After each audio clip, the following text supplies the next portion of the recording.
नमस्ते। यात्रा प्रोग्राम में आप सब लोग के शानदार स्वागत करत है जा। आशा है कि जहाँ भी हुई बा परमेश्वर की कृपा से स्वस्थ हुई बा, तंदुरुस्त हुई बा। आज के यात्रा प्रोग्राम में आपके ले जात है जा भारत के और एगो पवित्र स्थान में।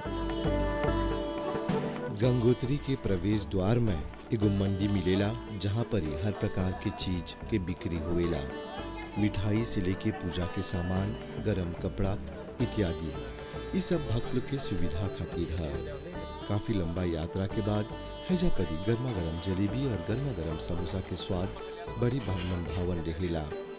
हैजा अनेक प्रकार के रेसिपियाँ यानी कि बर्तन बेचाला जेकर में सकबा गंगा जल अपन घर, अपन नगरी, अपन मंदिर, अपन समाज में ले जाए। हैजा की गंगा जल कब्बो ना सड़ेला, एकदम पवित्र रहेला। एकर संगे संगे अन्य प्रकार के पूजा के सामान और सुवेनिया भी बेचाला जिके भक्त खरीद के अपन घरे ले जालन जा और यादगार के रूप में एके हमेशा रखेलन जा।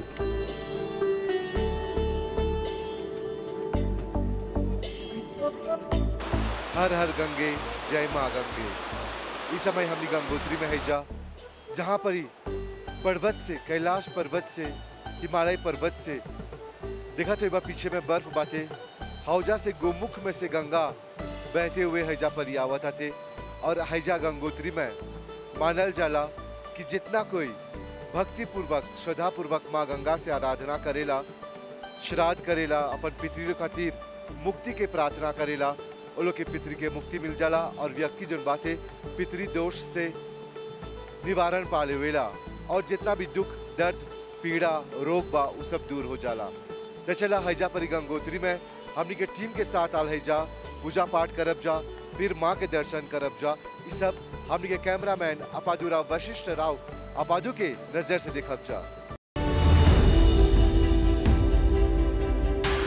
हिंदू धर्म में पुराणों के अनुसार शिव जी जहाँ जहाँ स्वयं प्रकट हो डलन उ 12 गो स्थान पर स्थित शिवलिंग के ज्योतिर्लिंग के रूप में पूजल जाला।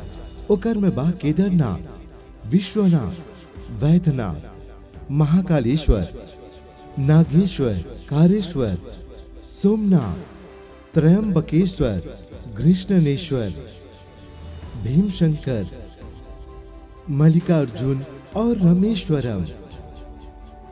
ऐसा मान्यता है कि जो मनुष्य इस सब ज्योतिर्लिंग के जीवन में एक बार दर्शन करेला ओकर सब प्रकार के पाप छूट जाला और संपूर्ण सिद्धि के फल प्राप्त करेला। पहला हला खातिर तीर्थ यात्रा एसोसिएशन 10 गो ज्योतिर्लिंग के दर्शन करे होला यात्रा के आयोजन करत बाटे। एकर में बा सोमनाथ, नागेश्वर, भीमाशंकर, त्र्यंबकेश्वर, कृष्णेश्वर, वैद्यनाथ, महाकालेश्वर, ओमकेश्वर के साथ साथ द्वारका और शिरडी साईं बाबा के भी दर्शन सकबा करे। ज्यादा जानकारी और रिजर्वेशन खातिर कॉल करब 57019809 5701 9809 या तब 5949 8703 5949 8703 पर। ज्योतिर्लिंग तीर्थ यात्रा के टोली रवाना होत बा 19 मार्च के और वापसी करत बाटे 12 अप्रैल 2024 के।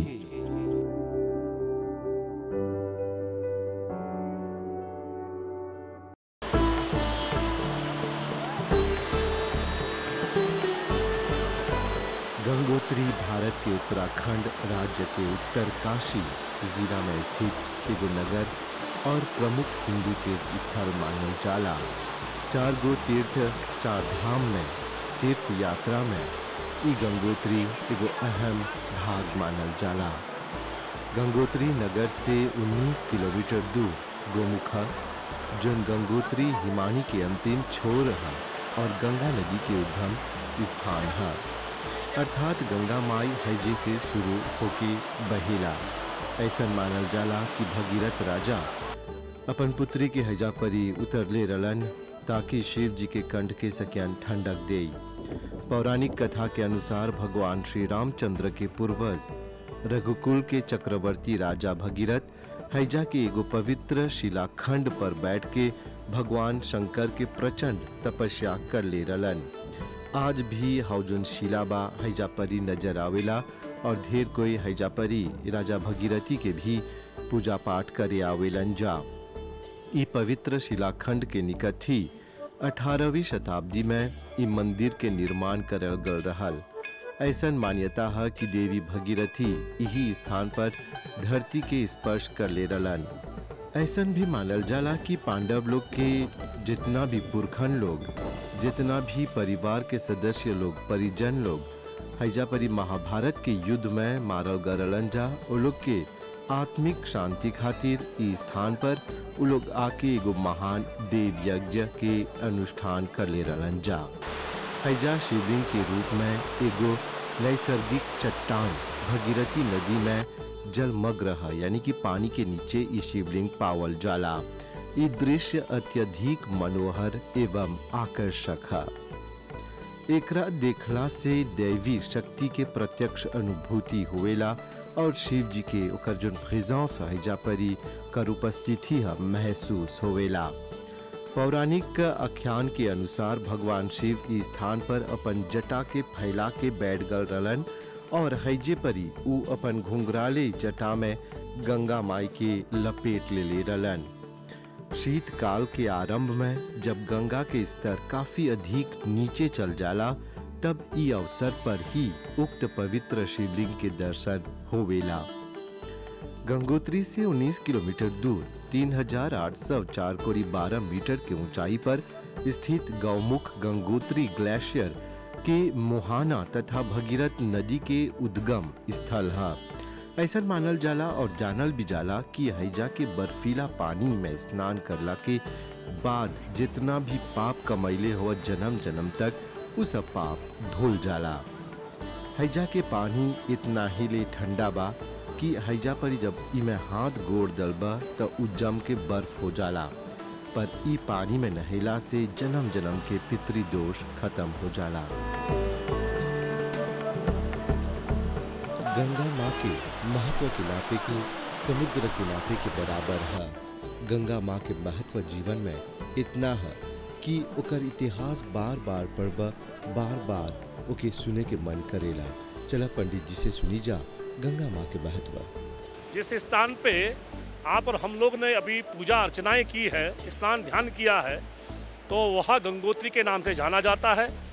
यह ऐतिहासिक क्षेत्र में कहा गया है और स्कंद पुराण के उल्लेख में लिखा हुआ है कि गंगोत्री, जहाँ पे गंगा मैया का प्रादुर्भाव हुआ है, गंगोत्री, इसीलिए इसका नाम गंगोत्री पड़ा हुआ है। अभी वर्तमान में गंगा मैया यहाँ से 20 किलोमीटर आगे गौमुख है, वहाँ से भी वर्तमान में गंगा मैया आ रही है। यह वह स्थान है जहाँ पे भगीरथ महाराज ने गंगा मैया को लाने के लिए 5500 वर्ष तक तपस्या किए हैं और 11,500 वर्ष तक जो है वह विष्णु भगवान जी की उपासना हुई है।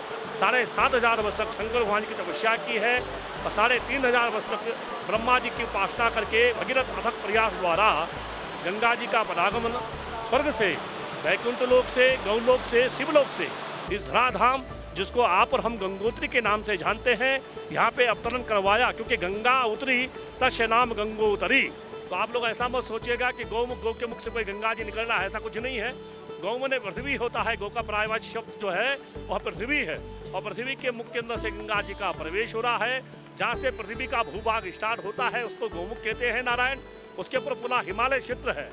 तो पहले सतयुग में गंगा जी को आए हुए कोई एक सदी, एक युग नहीं हुआ है। गंगा जी का परागमन सतयुग में हो चुका है। तो सतयुग के नारायण 4 चरण होते हैं, द्वापर के 2 चरण हैं, त्रेता के 3 चरण है, कलयुग का ये प्रथम चरण लग रखा है। जायज बात है, इतना दूर गया कोई बड़ी बात नहीं है। आप स्वयं अपने को घटा दीजिए कि 20 साल पहले क्या उम्र रहा होगा, 20 साल बाद कैसा है। तो सृष्टि का नियम परिवर्तन है, सृष्टि परिवर्तन मांगती है। जैसे अभी दिन है तो रात भी होगा, ऐसा तो है नहीं कि दिन होगा रात नहीं होगी, ऐसा तो नहीं हो सकता है। तो जब समय का अंतर है, घड़ी का फर्क है, मिनट का फर्क है, तो ये तो युग परिवर्तन हुआ है नारायण। और जिस स्थान पे आप लोग आइए, गंगा जी का श्रीमुख है, मस्तक है, पेट हरिद्वार है, जांग इलाहाबाद, चरण गंगा सकल कलकत्ता में है। अभी गंगा जी के द्वार पे आप लोग आए हैं। क्या कहा गया है शास्त्र पुराण के अनुसार कि जो नर गंगोत्री दर्शन करे पुण्य करे निसधाम, सूरज कुंड में नहा के पहुँचे वे कुंड धाम। ये सूरज कुंड क्षेत्र है सारा। भगीरथ कृपा सिंधु भवानी भवनाशनी सागरा स्वर्गरा चैव सर्व संसार गामनी। गंगा जी का यह उद्गम क्षेत्र है, मस्तक है, पेट हरिद्वार है, जांग इलाहाबाद, चरण गंगा सागर तक गई है। जहाँ जहाँ से गंगा मैया जाती है वहाँ पे अनंत नामों से विख्यात है गंगा मैया। सहस्त्र नाम गंगाय, सहस्त्र नामों से विख्यात है गंगा मैया। और गंगा जी का तो ऐसा है कि जन्म से लेकर मृत्यु तक का पंजीकरण गंगा मैया का है। पूरे भारतवर्ष में 4 धाम 84 अड्डे 360 भारतवर्ष में है, सबके पर गंगा जल का ही अभिषेक होता है। न यमुना जी का जल चढ़ता है, नहीं अलकनंदा जी का, नहीं मंदाकिनी का, नहीं सरस्वती जी का, सिर्फ गंगा जल का ही जल चढ़ता है। औषधि चैव जाह्नवी, मेडिसिन, ये अमृत है। जैसे प्राण प्रतिष्ठित की गई जो मूर्तियां संचालित की गई हैं मंदिरों में अभिरल, तो उनके पर गंगा जल का नितांत पड़ना आवश्यक है, नहीं तो वो प्रेत के समान बन जाता है।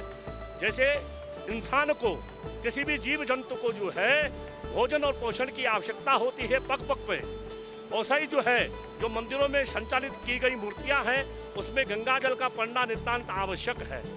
इसी के साथ में पुनः मॉरिशस वालों को जो है गंगा मैया की तरफ से हार्दिक शुभकामना और आशीर्वाद देता हूँ और गंगा जी से प्रार्थना करता हूँ कि हे माँ गंगे, जो मॉरिशस से मेरे यजमान लोग आए हैं वह सदा आरोगी रहे, घर में सुख शांति रहे, यश कीर्ति बनी रहे और जितने भी फ्रेंड सर्कल में आए थे सबके देवी देवताओं को, सबके पितृदेवता लोगों को परम मुक्ति परम गति प्राप्त करे। यह दिन शव दिन अटल रहे, सदा यहाँ सुख शांति विराजे, भक्ति भाव रहे। जबलों चंद्र समेर है तबलों भानु प्रकाश, चिरंजीव मेरे भक्तगण करे अटल शुभ काज, ऋषपति शेष रहे, यह दिन शव दिन अटल रहे। बोल गंगा मैया की जय। मनुष्य जीवन जोन बातें बड़ी भाग से मिलेला, 84 लाख योनि के बाद ई जीवात्मा के मनुष्य जीवन प्राप्त होएला। ई जीवन बड़ी पुण्य कर्म से मिलल बाते। भारत के 4 धाम की यात्रा कर ये मनुष्य जीवन के और भी सार्थक बनावा। यमुनोत्री, गंगोत्री, बद्रीनाथ, केदारनाथ, हरिद्वार, अयोध्या, वृंदावन, वाराणसी, ऋषिकेश और उत्तरकाशी यदि तोहर स्वप्न स्थल है तो जल्दी से अगला तीर्थ यात्रा खातिर अपन स्थान बुक करावा। अगला 4 धाम यात्रा खातिर यात्री लोग के टोली रवाना होत बाटे मॉरिशस से 14 सितंबर 2024 के और वापसी होत बाटे 10 अक्टूबर 2024 के। ज्यादा जानकारी और रजिस्ट्रेशन खातिर कॉल करा 5701 9809 570N 9809 या फोन करा 5949 8703 5949 8703 पर। जीवन में ऐसा मौका बार बार नहीं आवेला।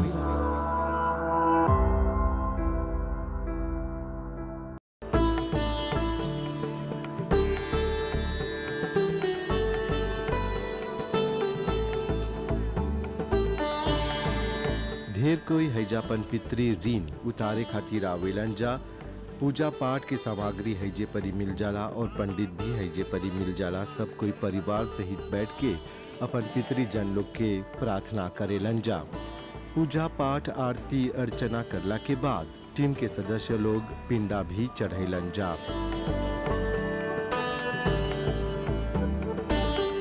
हैजापरी तीर्थ यात्रा के समय है अप्रैल से नवंबर तक। 6 महीना हैजापरी एकदम बर्फ पड़ेला, काफी ठंडा करेला। गर्मी के दिन भी रात के जब हैजापरी अइबा त जन रात के बखत सुते जेबा त पलंग एकदम ठंडा रहेला। और जैसे कि बोलीला जा कि हैजा इतना ले ठंडा करेला कि लोग जन बाते हैजा परी अपन संगे संगे अपन सब कंबल सब लेके आवेलन जा, काहे कि हैजा परी 0 डिग्री तक भी ठंडा करेला। ओम गंगा गंगे उसके ऊपर चलो डाल दो। ओम गंगा गंगे दियोया योजनानाम जब्रवे मुझते सर्व पापेषु विष्णु लोकम सगच्छते।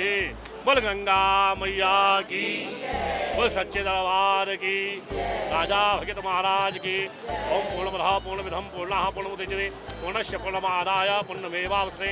आवाहनं न जानामि विसर्जनं पूजा चेत् न जानामि क्षम्यतां परमेश्वरी। मंत्रहीनं क्रियाहीनं भक्तिहीनं सुरेश्वरं यजपुरुषमयाभिदेवीं परिपूर्णं सरस्वती बल यज्ञ देवता भगवान की, बोल गंगा मैया की।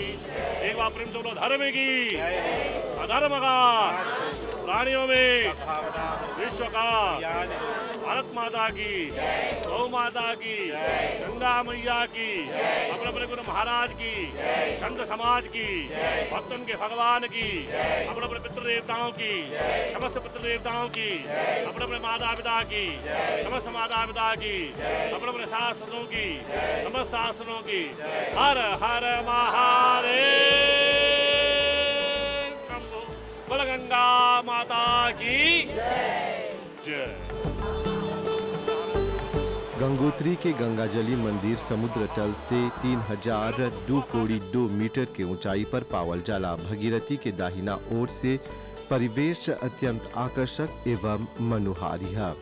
गंगा माई के ई मंदिर के निर्माण गोरखा कमांडर अमर सिंह थापा द्वारा 18वीं शताब्दी के शुरुआत में हो रहल। वर्तमान मंदिर के पुनः निर्माण जयपुर के राजघराना द्वारा करल गए। हर बरिस मई से अक्टूबर के महीना के बीच पतित पावनी गंगा मैया के दर्शन करे खातिर लाखों के संख्या में श्रद्धालु लोग तीर्थ यात्री बन के हैजा परिकष्ट सह के आवेलन जा। यमुनोत्री के तरह ही गंगोत्री के पतित पावन मंदिर भी अक्षय तृतीया के पावन पर्व में खुलेला और दीपावली के दिन मंदिर बंद हो जाला। मानल जाला गंगोत्री शहर धीरे धीरे उ मंदिर के इर्द गिर्द विकसित भैल जेकर इतिहास 1200 बरिस पुराना है। हैजा जब कदम ही रखली जा त शरीर में माना सकारात्मक ऊर्जा बहे लगल, रोआ खड़ा हो गल, आंख से अपने आप गरम आंसू बह के गाल तक ऐते ऐते जम जाला। ढेर कोई हैजा पर मृत परिवार जन लोग के मुक्ति मोक्ष खातिर प्रार्थना करे आवेलन जा। ई स्थान के दौरा बड़ी भाग से मिलेला। गंगा तू पावनी पतित पवित्र सबको देत मुक्ति। गंगा माई के आराधना करला से हमनी के मोक्ष प्रदान हुएला और ऐसन भी मानल जाला कि जे भी सच्चे मन से हैजा परी कोई भी मनोकामना मांगेला ओकर मनोकामना पूर्ण हुएला और वापस परे राके पूजा पाठ करके उ मनोकामना के धन्यवाद दे के।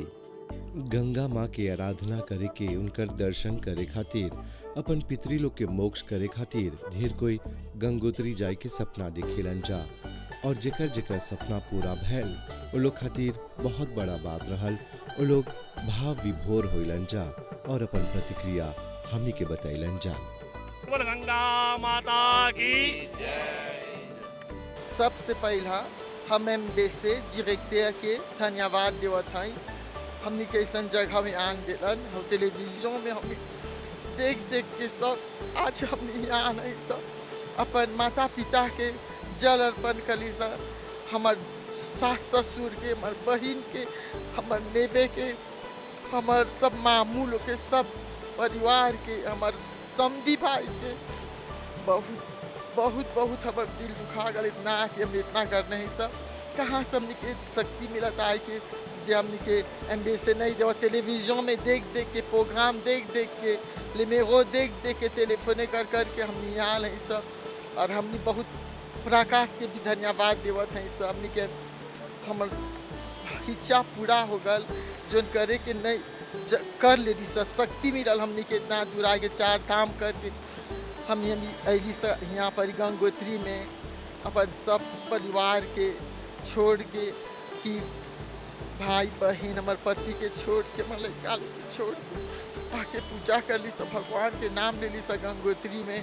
कहाँ से हमने के इतना फुर्सत मिलत जो हम टेलीविजन में नहीं देख सक। एमबीसी क्या और एक बात बहुत धन्यवाद देवत हैं कि हमने के प्रोग्राम बदलई हन और कुछ हो तो हमने आपसे हमेशा पूजा करे जा। गाँव बासे नदी में कहूँ भी जाए जा गंगा माई के पहला पूजा करा, पहुँची भी होइला सा गंगा माई के पूजा कर जा कि हमने के गंगा माई हाई पास से हो पार हमने के निमन से सुविधा से हमने के चल जाए जब हमने दर्शन हो जाए। आज तोहर कुल में पहला व्यक्ति हवा जो न तोहर पितरी लोग के लेके आल हुआ, तोहर पितरी के मुक्ति लोग खातिर पूजा करला। पितरी लोग के बारे में याद करके कौन सी बोलबा?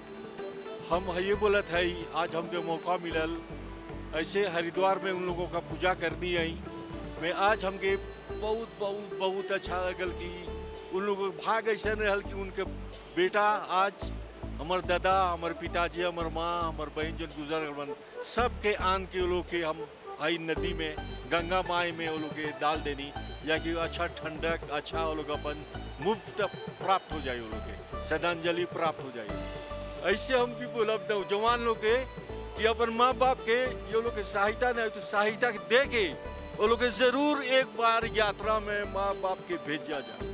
है एमबीसी द्वारा है भाई आपादू, भाई धर्म और भाई प्रकाश हमने के बहुत बहुत बहुत बहुत इन लोगों के नहीं सकला बोले कैसे कैसे लोग के रिमेसिंग करब सा और इन लोगों के प्रतापे हम अकेले नहीं, हमार मदाम बहन लोग 4-5 को बहन भी आल बा, एक तो नहीं सकल आई और जितना परिवार भी आल बा सब कुल बहुत बहुत अच्छा प्राप्त हो, बहुत अच्छा टूर हमने के ये बात पावल के एमबीसी के मेसी करत ऐसा और हमने के गवर्नर जो जगतपाल जी दिलन हमने के वैक्सीन ऐसे फ्री में और प्रधानमंत्री जो भी फैसिलिटी दिलन हजा भाई प्रकाश भी जितना फैसिलिटी सगरू हमने के मिला था शायद अकेले आप सा तो नहीं सकब सा बहुत जीविसिल बात जीविसिल Riti unmin ganga zoji kuma u feeling ete.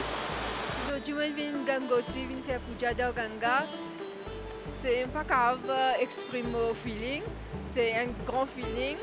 On fait la prière pour nos ancêtres, pour nos parents, pour nous-mêmes, pour nos familles.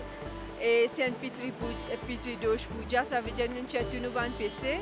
Et moi bien happy après, moi bien happy qui me peut gagner la chance pour faire seva pour Hamaniatri là. Un grand merci pour le ministère de la Santé avec le gouvernement. हमार एगो हमार बेटा दीपक नाम हा वो जन्म ही से वो हैंडीकैप्ड है, autrement capable जैसे बोलते हैं। 30 साल के होने वाले हैं लेकिन हमने उसको बच्चे की तरह से देखा। जो इस साल मुझे 2023 इस साल it's a year of transformation for me from the start। माता का बुलावा या है मैं जाऊंगी किसी तरह से माँ से कौन प्रार्थना कर ला? बेटा के लिए। He was my prime priority. I said no, my focus is on him. I have to do my best. I gave birth to him. I have to do my best till the end. I have to pray. भक्ति माँ test करते हैं, भक्ति होना चाहिए, भक्ति से सब कुछ प्राप्त हो जाएगा। बहुत वंडरफुल एक्सपीरियंस है। अभी आया लास्ट टाइम साउथ का यात्रा किया, तिरुपति, रामेश्वरम और सब लोग हम बहुत खुश था, वेरी पॉजिटिव एक्सपीरियंस था। और अभी जब गंगोत्री आया बहुत बढ़िया पूजा पंडित जी ने किया। अभी पितरपक्ष है तो पितर का पूजा किया, पितर माने हमारा एंसेस्टर्स, पानी दिया, अच्छा से हवन किया। फीलिंग जो इमोशंस हैं सब जो मिलके अच्छा से बढ़िया पूजा किया। और फीलिंग जो है हम पूछते हैं सबको पूजा पाठ ज़रूरी है। ये सब डिफ़िकल्ट टाइम्स में होता है, प्रॉब्लम्स होता है ज़िंदगी में, लेकिन पूजा पाठ कभी नहीं छोड़ना। यात्रा हो सकते आए, चार धाम खरना सब ऑर्गेनाइजेशन है, कॉर्पोरेशन ऑफ मिस्टर प्रकाश रामदन का है, एमबीसी का है, अब सब लोग जो स्पॉन्सर कर सकते हैं वो बहुत हम मांग करते हैं। सब मॉरिशस लोग आना, थोड़ा सा पूजा का पाठ करना, you will gain wonderful things, wonderful experience. पूजा के बाद लगता है कि मेरा सब पितरों को मुक्ति मिल गया। अगले वर्ष आई रही तो पति बीमार हो गए, चार धाम ने सकली करे पूरा, वही खातिर आज हम अबरी रहला चारों धाम करके जाब। हमारा बहुत अच्छा लगे। हम सबके धन्यवाद करते हैं जितना हमारे पूजा, हमारे भाई, हमारा बा दू को, हमारे बेटा 40 वर्ष के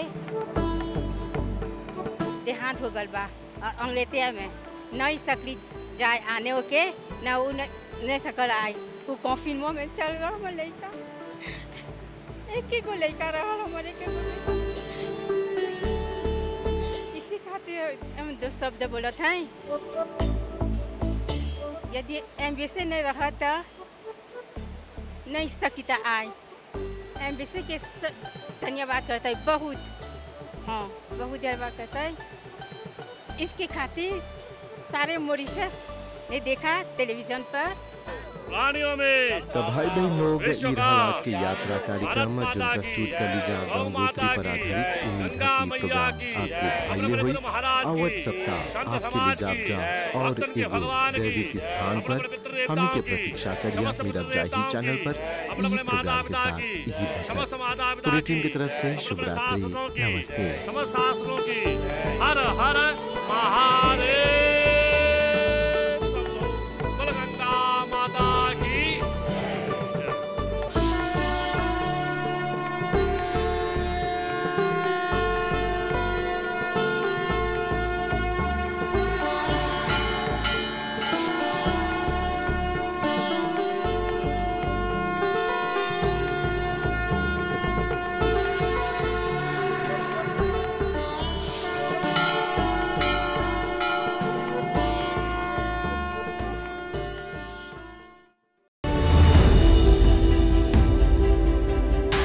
हिंदू धर्म में पुराणों के अनुसार शिव जी जहाँ जहाँ स्वयं प्रकट हो डलन उ 12 गो स्थान पर स्थित शिवलिंग के ज्योतिर्लिंग के रूप में पूजल जाला।